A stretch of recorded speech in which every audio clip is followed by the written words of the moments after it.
Welcome to the Daily Chronological Bible. My name's Hunter, and we are reading through the Bible in chronological order as a single story. And that story is all about Jesus. We will look at this whole book through the lens of Jesus. It is a revelation of Him, and He has revealed to us the heart of the Father. He has invited us all to participate with Him in the life that He shares with the Father and the Spirit. Today, February 16th, we're in the book of Numbers, chapter 8 through chapter 9, verses 1 through 14, and we'll finish in Leviticus chapter 1, 2, and 3. This is the word of the Lord. Numbers 8. The Lord said to Moses, "Give Aaron the following instructions. When you set up the 7 lamps in the lampstand, place them so their lights shine forward in front of the lampstand." So Aaron did this. He set up the 7 lamps so they reflected their light forward, just as the Lord had commanded Moses. The entire lampstand, from its base to its decorative blossoms, was made of beaten gold. It was built according to the exact design the Lord had shown Moses. Then the Lord said to Moses, "Now set the Levites apart from the rest of the people of Israel and make them ceremonially clean. Do this by sprinkling them with the water of purification, and have them shave their entire body and wash their clothing. Then they will be ceremonially clean. Have them bring a young bull and a grain offering of choice flour moistened with olive oil, along with a second young bull for a sin offering. Then assemble the whole community of Israel and present the Levites at the entrance of the tabernacle. When you present the Levites before the Lord, the people of Israel must lay their hands on them. Raising his hands, Aaron must then present the Levites to the Lord as a special offering from the people of Israel, thus dedicating them to the Lord's service. Next, the Levites will lay their hands on the heads of the young bulls, present one as a sin offering and the other as a burnt offering to the Lord, to purify the Levites and make them right with the Lord. Then have the Levites stand in front of Aaron and his sons, and raise your hands and present them as a special offering to the Lord. In this way you will set the Levites apart from the rest of the people of Israel, and the Levites will belong to me. After this, they may go into the tabernacle to do their work, because you have purified them and presented them as a special offering. Of all the people of Israel, the Levites are reserved for me. I have claimed them for myself in place of all the firstborn sons of the Israelites. I have taken the Levites as their substitutes, for all the firstborn males among the people of Israel are mine, both of people and of animals. I set them apart for myself on the day I struck down all the firstborn sons of the Egyptians. Yes, I have claimed the Levites in place of all the firstborn sons of Israel. And of all the Israelites I have assigned the Levites to Aaron and his sons. They will serve in the tabernacle on behalf of the Israelites and make sacrifices to purify the people, so no plague will strike them when they approach the sanctuary." So Moses, Aaron, and the whole community of Israel dedicated the Levites, following carefully all the Lord's instructions to Moses. The Levites purified themselves from sin and washed their clothes, and Aaron lifted them up and presented them to the Lord as a special offering. He then offered a sacrifice to purify them and make them right with the Lord. After that, the Levites went into the tabernacle to perform their duties, assisting Aaron and his sons. So they carried out all the commands that the Lord gave Moses concerning the Levites. The Lord also instructed Moses, "This is the rule the Levites must follow. They must begin serving in the tabernacle at the age of 25, and they must retire at the age of 50. After retirement, they may assist their fellow Levites by serving as guards at the tabernacle, but they may not officiate in the service. This is how you must assign duties to the Levites." Numbers 9. A year after Israel's departure from Egypt, the Lord spoke to Moses in the wilderness of Sinai. In the first month of that year, he said, "Tell the Israelites to celebrate the Passover at the prescribed time, at twilight on the 14th day of the first month. Be sure to follow all my decrees and regulations concerning this celebration." So Moses told the people to celebrate the Passover in the wilderness of Sinai as twilight fell on the 14th day of the month. And they celebrated the festival there, just as the Lord had commanded Moses. But some of the men had been ceremonially defiled by touching a dead body, so they could not celebrate the Passover that day. They came to Moses and Aaron that day and said, "We have become ceremonially unclean by touching a dead body, but why should we be prevented from presenting the Lord's offerings at the proper time with the rest of the Israelites?" Moses answered, "Wait here until I have received instructions for you from the Lord." This was the Lord's reply to Moses: "Give the following instructions to the people of Israel. If any of the people now or in future generations are ceremonially unclean at Passover time because of touching a dead body, or if they are on a journey and cannot be present at the ceremony, they may still celebrate the Lord's Passover. They must offer the Passover sacrifice 1 month later, at twilight on the 14th day of the 2nd month. They must eat the Passover lamb at that time with bitter salad greens and bread made without yeast. They must not leave any of the lamb until the next morning, and they must not break any of its bones. They must follow all the normal regulations concerning the Passover. But those who neglect to celebrate the Passover at the regular time, even though they are ceremonially clean and not away on a trip, will be cut off from the community of Israel. If they fail to present the Lord's offering at the proper time, they will suffer the consequences of their guilt. And if foreigners living among you want to celebrate the Passover to the Lord, they must follow these same decrees and regulations. The same laws apply both to native-born Israelites and to the foreigners living among you."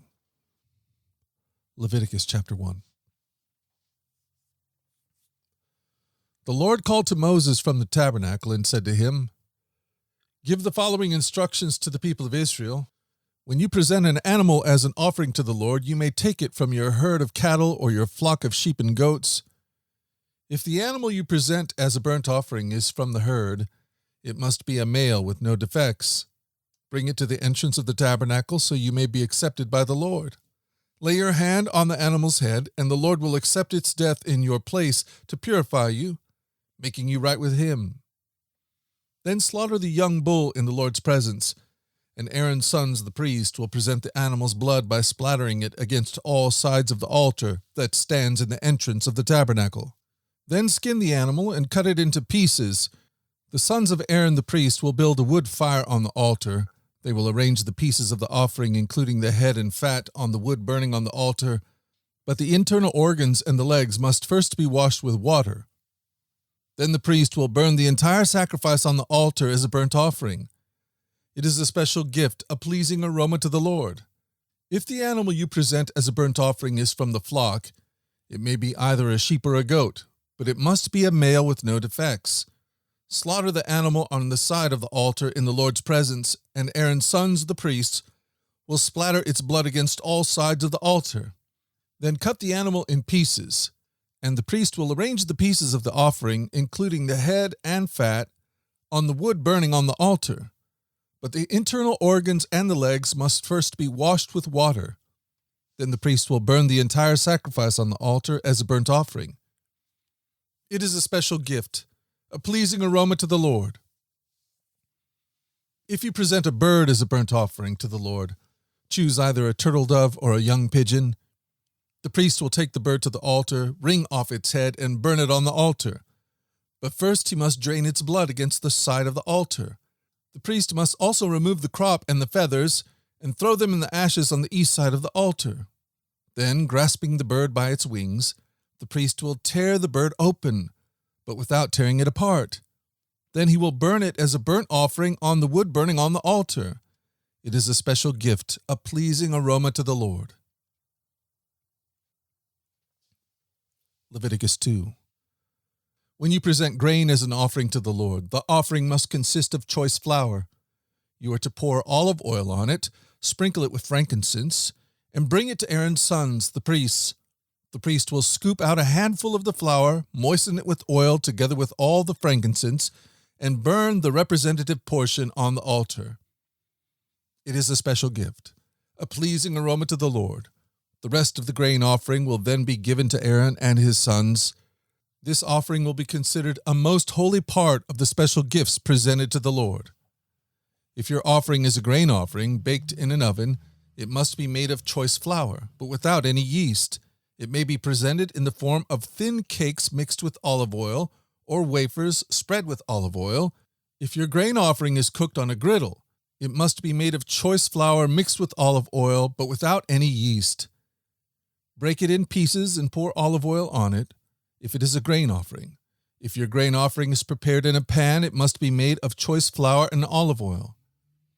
No matter how a grain offering for the Lord has been prepared, bring it to the priests, who will present it at the altar. The priest will take a representative portion of the grain offering and burn it on the altar. It is a special gift, a pleasing aroma to the Lord. The rest of the grain offering will then be given to Aaron and his sons as their food. This offering will be considered a most holy part of the special gifts presented to the Lord. Do not use yeast in preparing any of the grain offerings you present to the Lord, because no yeast or honey may be burned as a special gift presented to the Lord. You may add yeast and honey to an offering for the first crops of your harvest, but these must never be offered on the altar as a pleasing aroma to the Lord. Season all your grain offerings with salt to remind you of God's eternal covenant. Never forget to add salt to your grain offerings. If you present a grain offering to the Lord from the first portion of your harvest, bring fresh grain that is coarsely ground and roasted on fire. Put olive oil on this grain and sprinkle it with frankincense. The priest will take a representative portion of the grain, moistened with oil, together with all the frankincense, and burn it as a special gift presented to the Lord. Leviticus 3. If you present an animal from the herd as a peace offering to the Lord, it may be a male or a female, but it must have no defects. Lay your hand on the animal's head and slaughter it at the entrance of the tabernacle. Then Aaron's sons, the priests, will splatter its blood against all sides of the altar. The priest must present part of this peace offering as a special gift to the Lord. This includes all the fat around the internal organs, the 2 kidneys and the fat around them near the loins, and the long lobe of the liver. These must be removed from the kidneys, and Aaron's sons will burn them on top of the burnt offering on the wood burning on the altar. It is a special gift, a pleasing aroma to the Lord. If you present an animal from the flock as a peace offering to the Lord, it may be a male or a female, but it must have no defects. If you present a sheep as your offering, bring it to the Lord. Lay your hand on its head and slaughter it in front of the tabernacle. Aaron's sons will then splatter the sheep's blood against all sides of the altar. The priest must present the fat of this peace offering as a special gift to the Lord. This includes the fat of the broad tail cut off near the backbone, all the fat around the internal organs, the 2 kidneys and the fat around them near the loins, and the long lobe of the liver. These must be removed with the kidneys, and the priest will burn them on the altar. It is a special gift of food presented to the Lord. If you present a goat as your offering, bring it to the Lord. Lay your hand on its head and slaughter it in front of the tabernacle. Aaron's sons will then splatter the goat's blood against all sides of the altar. The priest must present part of this offering as a special gift to the Lord. This includes all the fat around the internal organs, the 2 kidneys, and the fat around them near the loins, and the long lobe of the liver. These must be removed with the kidneys, and the priest will burn them on the altar. This is a special gift of food, a pleasing aroma to the Lord. All the fat belongs to the Lord. You must never eat any fat or blood. This is a permanent law for you, and it must be observed from generation to generation wherever you live.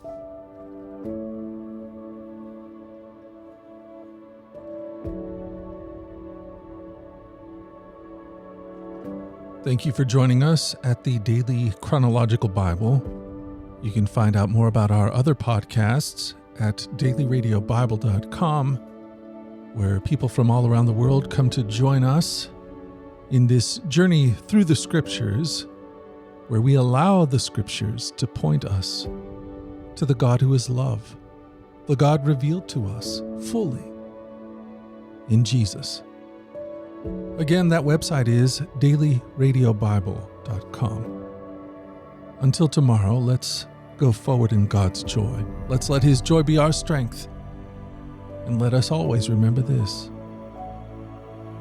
that you are loved. No doubt about it. Alrighty, I'll talk to you again tomorrow.